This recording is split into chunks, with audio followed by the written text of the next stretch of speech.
আসসালামু আলাইকুম। Channel I সংবাদে আপনাদের সবাইকে আমন্ত্রণ জানাচ্ছি আমি আল আভি জাহান। বিস্তারিত সংবাদের শুরুতেই জানিয়ে দিচ্ছি সুপারফ্রেশ ফর্টিফাইড সয়াবিন তেল সংবাদ শিরোনামগুলো।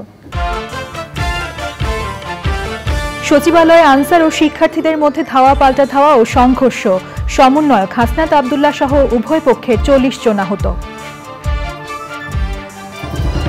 রাতারাতি সংকটময় পরিস্থিতি থেকে উত্তরণ সম্ভব নয়, জাতির উদ্দেশ্যে ভাষণে বললেন প্রধান উপদেষ্টা, জনগণকে ধৈর্য ধরার আহ্বান। আপনাদের কাছে একান্ত অনুরোধ, আমাদের কাজ করতে দেন। আপনাদের যা চাওয়া তা লিখিতভাবে আমাদেরকে দিয়ে যান। আমরা আপনাদের বিপক্ষ দল নয়। আইনসঙ্গতভাবে যা কিছু করার আছে আমরা অবশ্যই তা করব, কিন্তু আমাদেরকে ঘেরাও করে এই গুরুত্বপূর্ণ দিনগুলোতে আমাদের কাজে বাধা দেবেন। এবং রাওয়ালপিন্ডিতে পাকিস্তানের বিপক্ষে বাংলাদেশের ঐতিহাসিক টেস্ট জয়, সাকিব মিরাজের দুর্দান্ত বোলিংয়ের পর সাদমান জাকিরের আত্মবিশ্বাসী ব্যাটিং।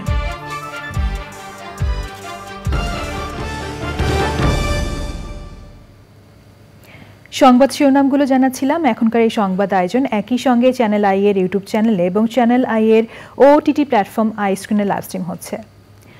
চাকরি জাতীয়করণের দাবিতে সচিবালয়ে ঘেরাও করা আনসার সদস্যদের সঙ্গে শিক্ষার্থীদের ধাওয়া পাল্টা ধাওয়া ও সংঘর্ষের ঘটনা ঘটেছে। রোববার রাতে সংঘর্ষে বৈষম্য বিরোধী ছাত্র আন্দোলনের সমন্বয়ক হাসনাত আব্দুল্লাহ সহ কমপক্ষে 40 জন আহত হয়েছেন। শিক্ষার্থীদের প্রতিরোধের মুখে আনসার সদস্যরা পিছু হটে। যাযাবর মিন্টুর রিপোর্ট।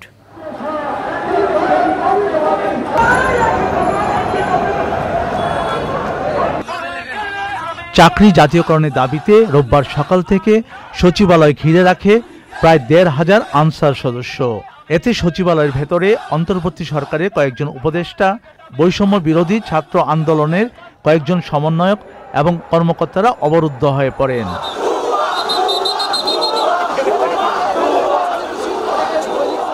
খবর পেয়ে রাত ৯টার দিকে ঢাকা বিশ্ববিদ্যালয়ের টিএসসি থেকে প্রায় ১০০০ খানিক শিক্ষার্থী সচিবালয় এলাকায় যায়।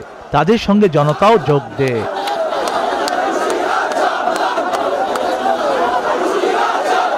আনসার সদস্যরা ছাত্র জনতাকে লক্ষ্য করে ইট পাটকেল ছোড়ে। পরে উভয় পক্ষের মধ্যে ধাওয়া পাল্টা ধাওয়া হয়। সংঘর্ষের ঘটনায় আনসার সদস্য, শিক্ষার্থী ও সাংবাদিক সহ অন্তত ৪০ জন আহত হয়। আহতরা ঢাকা মেডিকেল কলেজ হাসপাতালের জরুরি বিভাগে চিকিৎসাধীন রয়েছেন।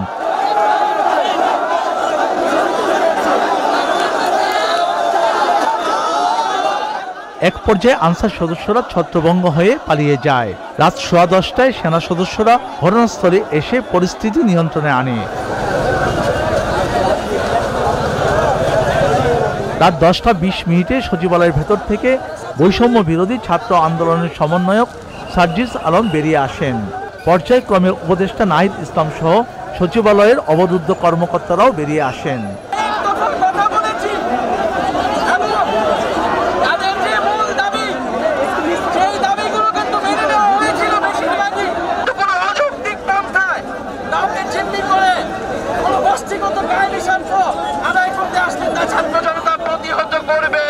আওয়ামী লীগ সরকারের পতনের পর অন্তর্বর্তী সরকারের কাছ থেকে দাবি আদায়ে বুধবার আন্দোলনে নামে আনসার সদস্যরা। যাযাবর মিন্টু, চ্যানেল আই, ঢাকা। যে স্বপ্ন নিয়ে স্বৈরাচার সরকারের পতন করেছে ছাত্র জনতা, সেই স্বপ্ন পূরণে অন্তর্বর্তী সরকার অঙ্গীকারবদ্ধ উল্লেখ করে দেশের মানুষকে ধৈর্য ধরার আহ্বান জানিয়েছেন প্রধান উপদেষ্টা প্রফেসর ডক্টর মোহাম্মদ ইউনূস। জাতির উদ্দেশ্যে দেয়া ভাষণে তিনি বলেছেন, দুর্নীতি ও গণতন্ত্রহীনতার মতো যে চ্যালেঞ্জ রেখে গেছে গত সরকার, তা গ্রহণে তার সরকার প্রস্তুত। প্রধান উপদেষ্টা আশ্বস্ত করেছেন, হত্যা ও গুমের মতো ঘটনা এদেশে আর ঘটবে না। অন্তর্বর্তী সরকার কখন বিদায় নেবে বা তা জনগণের উপরই ছেড়ে দিয়েছেন প্রধান উপদেষ্টা। নীলাদ্রি শেখরের রিপোর্ট। অন্তর্বর্তী সরকারের প্রধান হিসেবে দায়িত্ব নেয়ার পর নোবেল বিজয়ী অর্থনীতিবিদ প্রফেসর ডক্টর মোহাম্মদ ইউনূস জাতির উদ্দেশ্যে দেয়া ভাষণে প্রথমেই জুলাই আগস্টে ছাত্র জনতার অভ্যুত্থানে নিহতদের স্মরণ করে বক্তৃতা শুরু করেন। উদাহরণ তুলে ধরে বলেন, যে সরকারের পিয়ন 400 কোটি টাকার মালিক হয় সেখানে শিক্ষা, স্বাস্থ্য, ব্যাংকিং, আইন শৃঙ্খলা, শেয়ার বাজার ধ্বংস করে বাক স্বাধীনতা, মানবাধিকার ও ভোটাধিকার হরণের মতো ঘটনা ঘটেছে। আমাদের লক্ষ্য একটাই, উদার, গণতান্ত্রিক, বৈষম্যহীন, অসাম্প্রদায়িক বাংলাদেশ। আমরা এক পরিবার, আমাদের এক লক্ষ্য। কোনো ভেদাভেদ যেন আমাদের স্বপ্নকে ব্যাহত করতে না পারে, সেজন্য আমরা প্রতিজ্ঞাবদ্ধ। যদিও দীর্ঘদিনের গণতন্ত্রহীনতা, 15 বছরের ফ্যাসিবাদী শাসন ব্যবস্থা প্রায় প্রতিটি ক্ষেত্রেই আমাদের জন্য পর্বতসম চ্যালেঞ্জ রেখে গিয়েছে, কিন্তু এই চ্যালেঞ্জ গ্রহণে আমরা প্রস্তুত। আজ আমি সরকারের পক্ষ থেকে আপনাদের দোয়া ও সহযোগিতা কামনা করতে আপনাদের সামনে এসেছি। শুধু আমি বলবো, আপনাদের একটু ধৈর্য ধরতে হবে। এখনই সব দাবি পূরণ করার জন্য জোর করা, প্রতিষ্ঠানে ঢুকে ব্যক্তিবিশেষকে হুমকির মধ্যে ফেলা, মামলা গ্রহণের জন্য চাপ সৃষ্টি করা, বিচারের জন্য গ্রেফতারকৃত ব্যক্তিকে আদালতে হামলা করে আগেই এক ধরনের বিচার করে ফেলার যে প্রবণতা, তা থেকে বের হতে হবে। ছাত্র জনতার বিপ্লবের গৌরব ও সম্ভাবনা এসব কাজে ম্লান হয়ে যাবে। নতুন বাংলাদেশ গড়ার প্রচেষ্টা হতে ব্যাহত হবে। জুলাই আগস্টে হতাহতের ঘটনা তদন্তে জাতিসংঘের তদন্ত দল বাংলাদেশে এসেছে জানিয়ে শহীদ পরিবারগুলোকে পুনর্বাসন এবং তাদের সহযোগিতায় গণহত্যা ফাউন্ডেশন করার কথা জানান ডক্টর ইউনূস। বলেন, এমন বাংলাদেশ গড়তে চান যেখানে গুম খুনের মতো ঘটনা ঘটবে না।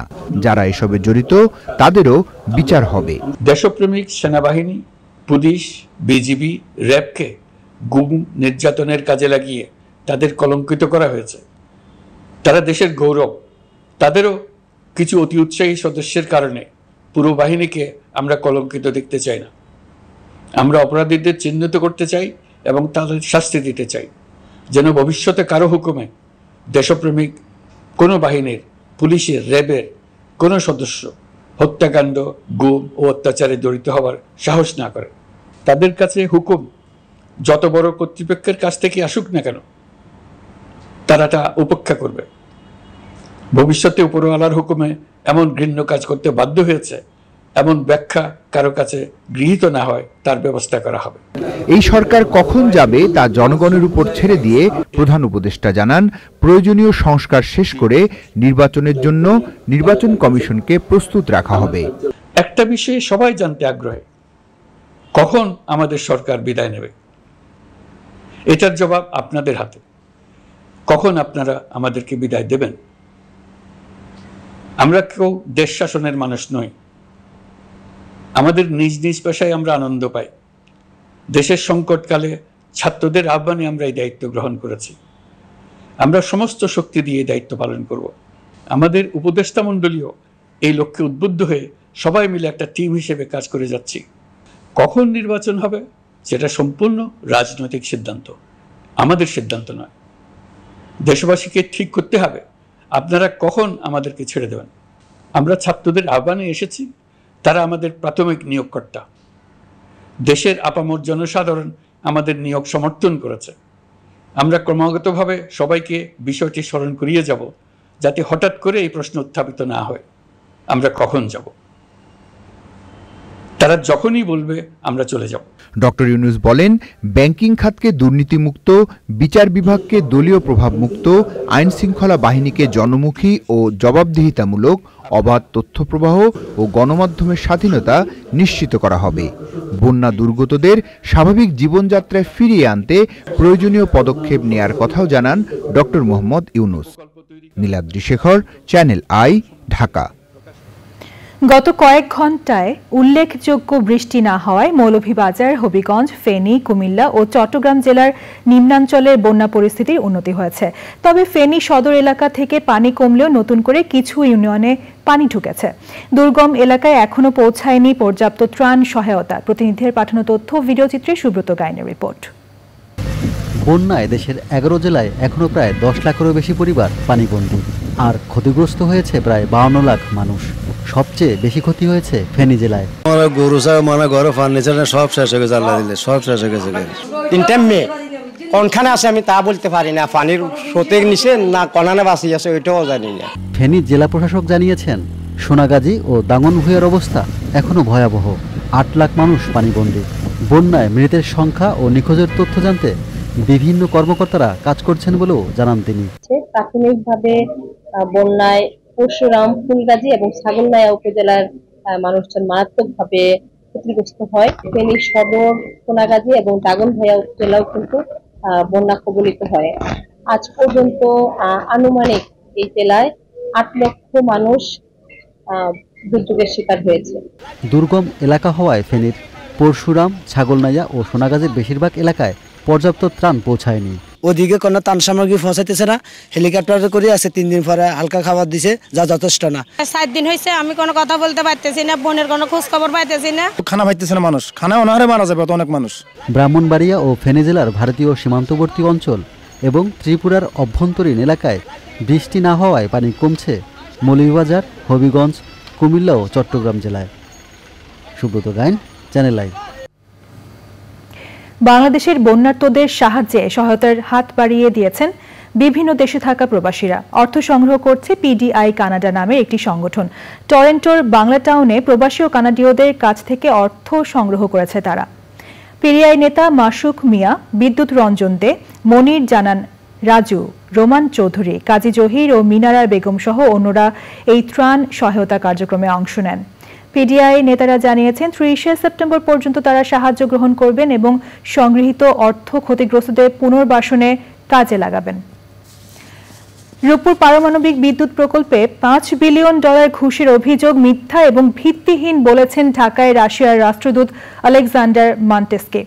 এত বড় অঙ্কের ঘুষ লেনদেনের অভিযোগ তোলাকেই পাগলামি বলে আখ্যায়িত করেন তিনি। অর্থ উপদেষ্টার সঙ্গে বৈঠক শেষে কথা বলেন রাষ্ট্রদূত। ডক্টর সালেউদ্দিন বলেছেন সরকার কালো টাকা তৈরির সুযোগ বন্ধ করে দেবে। রিজভি নেওয়াজের রিপোর্ট। যুক্তরাষ্ট্র এবং রাশিয়া দুই দেশের রাষ্ট্রদূতদের সঙ্গে অর্থ উপদেষ্টার বৈঠক।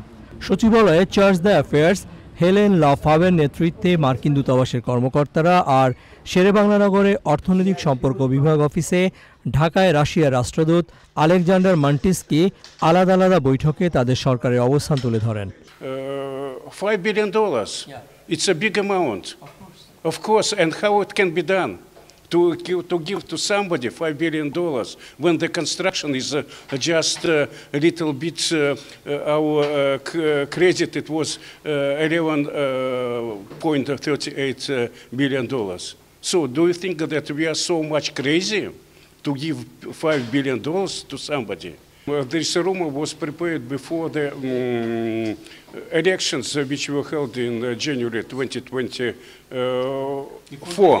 Yes, it was prepared before the elections in December. এর আগে জাতিসংঘের সহযোগী সংস্থাগুলোর প্রধানদের সঙ্গে বৈঠক করেন অর্থ উপদেষ্টা। কালো টাকা আর জেনারেট করতে দেওয়া হবে না, কারণ পারলেই তো কালো টাকা হবে এবং বাইরের টাকা পাচার বন্ধ হবে, আর বাইরে যে পাচার করেছে সেটা ফিরে আনা কাজ করছে। এই জন্য আইনি সহায়তা লাগে সুবিধাটা কি স্যার অব্যাহত থাকবে? কোনটা মানে বাজেটে যেটা দেওয়া হয়েছে সেটা আমি এখন বাজেট নিয়ে এগুলো আমাদের বাজেটটা কি রিভিউ করবো, কতটা ইসে করবো, তাই না? এগুলো আমি একটা বলে দিলাম, তা অন্যরা হইচই করবে, তা আপনি এটা বলে দিলেন। আরো রিকোয়েস্ট আছে তো বাজেট। রূপপুর পারমাণবিক বিদ্যুৎ কেন্দ্র প্রকল্পে সাবেক প্রধানমন্ত্রী শেখ হাসিনা এবং তার পরিবারের সদস্যদের বিরুদ্ধে $5 বিলিয়ন ঘুষ নেওয়ার অভিযোগ উঠেছে। এরই মধ্যে বিষয়টি ভিত্তিহীন বলে জানিয়েছে রাশিয়া সরকারের সংস্থা Rosatom. Rizvi Newaz, Channel I, Dhaka. আজ শুভ জন্মাষ্টমী, সনাতন ধর্মাবলম্বীদের ধর্মাবতার ভগবান শ্রীকৃষ্ণের জন্মদিন। বাংলাদেশ ও ভারত সহ বিভিন্ন দেশের সনাতন ধর্মাবলম্বীরা ধর্মীয় ভাবগাম্ভীর্য ও আনন্দ উৎসবের মধ্য দিয়ে দিনটি উদযাপন করছে। জন্মাষ্টমী উদযাপন উপলক্ষে দুদিনের কর্মসূচি নিয়েছে পূজা উদযাপন কমিটি। সকালে দেশ ও জাতির মঙ্গল কামনায় গীতাযজ্ঞ, বিকেল ৩টায় রাজধানীর পলাশীর মোড় থেকে জন্মাষ্টমীর শোভাযাত্রা এবং রাতে কৃষ্ণ পূজার আয়োজন করা হয়েছে। দ্বিতীয় দিনে ঢাকেশ্বরী জাতীয় মন্দিরের মেলাঙ্গনে আলোচনা সভা হবে। হিন্দু পুরাণ মতে ভাদ্র মাসের শুক্লপক্ষের অষ্টম তিথিতে ভগবান শ্রীকৃষ্ণ জন্মগ্রহণ করেন। তার এই আবির্ভাব তিথিকে ভক্তরা শুভ জন্মাষ্টমী হিসেবে উদযাপন করে থাকেন। জন্মাষ্টমীতে সনাতন ধর্মাবলম্বীদের সঙ্গে বঙ্গভবনের শুভেচ্ছা বিনিময় করবেন রাষ্ট্রপতি মোহাম্মদ শাহাবুদ্দিন। দেশের সনাতন ধর্মাবলম্বীদের জন্মাষ্টমী উপলক্ষে শুভেচ্ছা ও অভিনন্দন জানিয়েছেন প্রধান উপদেষ্টা ডক্টর মোহাম্মদ ইউনূস। তিনি বলেছেন, পৃথিবীর সব ধর্মের মূল লক্ষ্য হচ্ছে সমাজে মানুষের অধিকার ও শান্তি প্রতিষ্ঠা করা। এবার নিটোল টাটা কৃষি সংবাদ।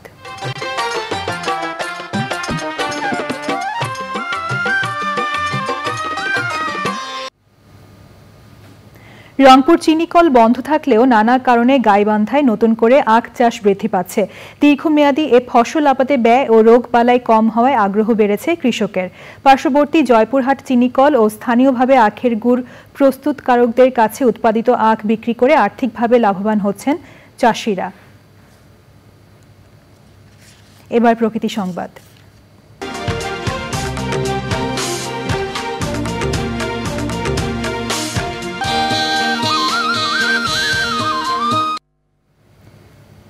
জলবায়ু পরিবর্তনের বিরূপ প্রভাবে স্বাভাবিকের চেয়ে সাগরের পানির উচ্চতা বেড়েছে। উচ্চ জোয়ারে ভাঙনের কবলে বিশ্বের দীর্ঘতম সমুদ্র সৈকত কক্সবাজার। এতে হুমকিতে দেশের বড় পর্যটন শিল্প। জিও ব্যাগ ফেলে ভাঙন রোধের চেষ্টা চললেও তা কাজে আসছে না। জাতীয় সম্পদ রক্ষায় প্রয়োজনীয় উদ্যোগের তাগিদ পরিবেশবিদদের।